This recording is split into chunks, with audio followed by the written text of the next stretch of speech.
Kia ora everyone. At midnight last night, two chemicals, BB something and 5F something, were banned from sale in New Zealand. They were the active ingredients in K2, a so-called synthetic cannabis that was legal. Two teenagers are getting ready for school. Only instead of eating Weet-Bix, they're smoking synthetic cannabis. What about the owner of the building? What does he think about the business being run out of his property? Legal cannabis. I don't know, When they put the sign there anyway. Well, what's happening this morning is that Mandarira are standing up against something that they believe is wrong. Get out of here and take your drugs somewhere else, not here. The origins of Synnies in New Zealand didn't begin in a dark alley or a gangpad. It began in a sterile laboratory and was shipped directly to local dairies. The synthetic era was born out of a unique regulatory vacuum that spanned the early, mid to late 2000s. Synthetic cannabis-like products first appeared in 2004 across Europe. However, they wouldn't become widely available in New Zealand until a few years later. Before these substances arrived, the market was dominated by research chemical party pills, designed to mimic the effects of illegal drugs such as methamphetamine or MDMA. Arguably, the most popular of these pills contained the chemical BZP, which was eventually outlawed in 2008. But by the time that mid-2000s ban rolled around, a new and even more potent wave of chemistry was already in motion to take its place.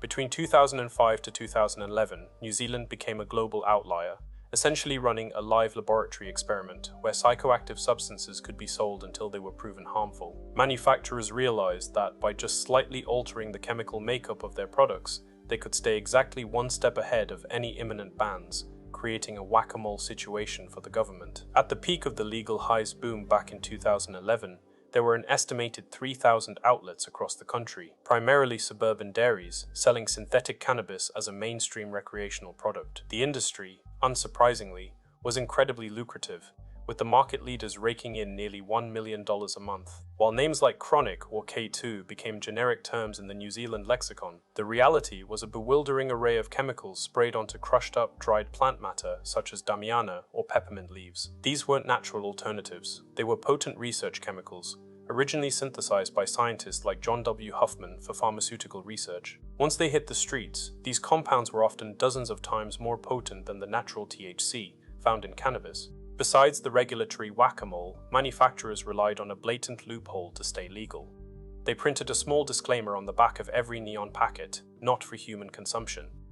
Despite this, they were sold right alongside lighters, pipes, and rolling papers, marketed as herbal incense, while everyone in the shop knew exactly what they were for. Kronic's Pineapple Express blend promised a tropical high, but in 2011, tests revealed they were laced with phenazepam, a controlled benzodiazepine that could leave users in a total amnesia-like state. The marketing only became more aggressive. Products like Diablo were sold as synthetic cocaine. One manufacturer even released a product blatantly named Crack, featuring a graphic of a glass pipe and instructions stating, "Smoked in a glass pipe or snorted." This wasn't just a weed substitute. It was an attempt to replace the entire illegal drug market with dairy-legal versions that anyone with $20 could buy. The industry was defined by two vastly different personas who sat at its peak. On one side was Matt Bowden, often called the godfather of the legal high industry. Bowden was an eccentric glam rock musician going under the alias Starboy, who famously lobbied Parliament while wearing steampunk blazers and metallic wings. He argued that his products provided a safer alternative to the black market, claiming a vision of a regulated, high-standard industry. On the other side was Matthew Wielenga, dubbed the Kronic King, a silent industrialist who focused on the logistics and aggressive expansion of his brand, Kronic. While communities were protesting his products in 2012, Wielenga was at the start of a massive property portfolio and purchased a prime beachfront section on the north shore of Auckland for $4.6 million. One man was a psychonaut philosopher.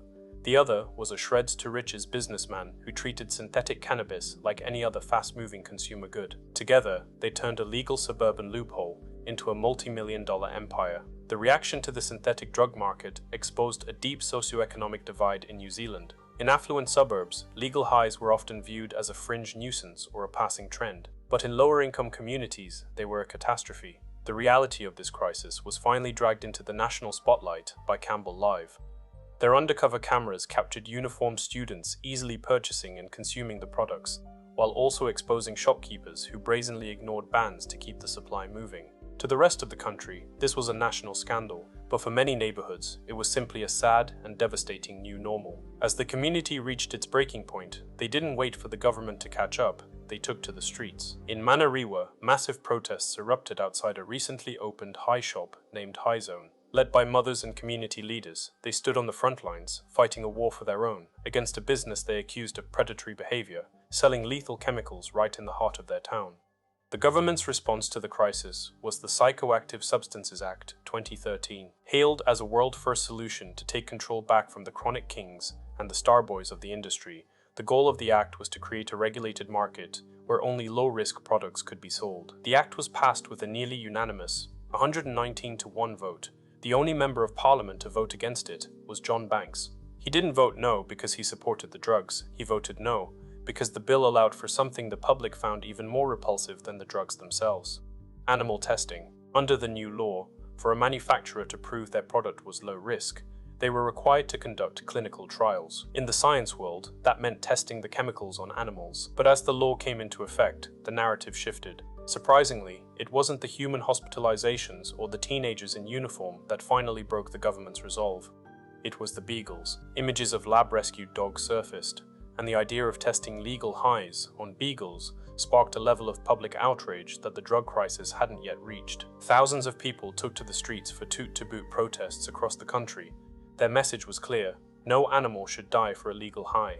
Faced with a PR disaster, the government blinked, and in the month of May 2014, they passed an amendment banning animal testing for psychoactive products. In doing so, they effectively signed the death warrant for the legal highs market. Without animal testing, manufacturers had no way to prove their products were low risk, and if they couldn't prove they were safe, they couldn't be sold. Overnight, the remaining 41 products were stripped from the shelves. The dairy era was over, but the real nightmare was just beginning. When the dairy era ended, the demand for Synnies didn't magically vanish. It just went into the shadows. Without even the basic, and often ignored, oversight of the legal market, the chemistry of synthetic cannabis became truly unhinged. It was no longer about high-end packaging and brand marketing. It was about pure, lethal potency. The most notorious chemical of this new era was AMB-FUB-INACA, originally developed by pharmaceutical giant Pfizer in 2009, but never intended for human use. This compound was found to be up to 75 times more potent than natural THC. In 2017, New Zealand's chief coroner and the police issued a joint emergency warning as the country faced what the media began calling a zombie outbreak. The visual of the crisis was a phenomenon doctors called dropping. In city parks and suburban streets, users would take a single hit and instantly collapse into a state of total paralysis or violent seizures. Dr. Paul Quigley, an emergency medicine specialist, described it as the deadliest recreational drug the country had ever seen, paralyzing users while their hearts raced toward cardiac arrest. The issue wasn't just the potency, but also the manufacturing. Without the sterile laboratories of the early days, the drug was now being mixed in buckets, in backyard sheds, and gang pads. To mimic the kick of the original Kronic, intelligence from police and local outreach workers suggested manufacturers were bulking out the plant matter with whatever they had on hand: fly spray, rat poison, and even weed killer. The human cost was catastrophic.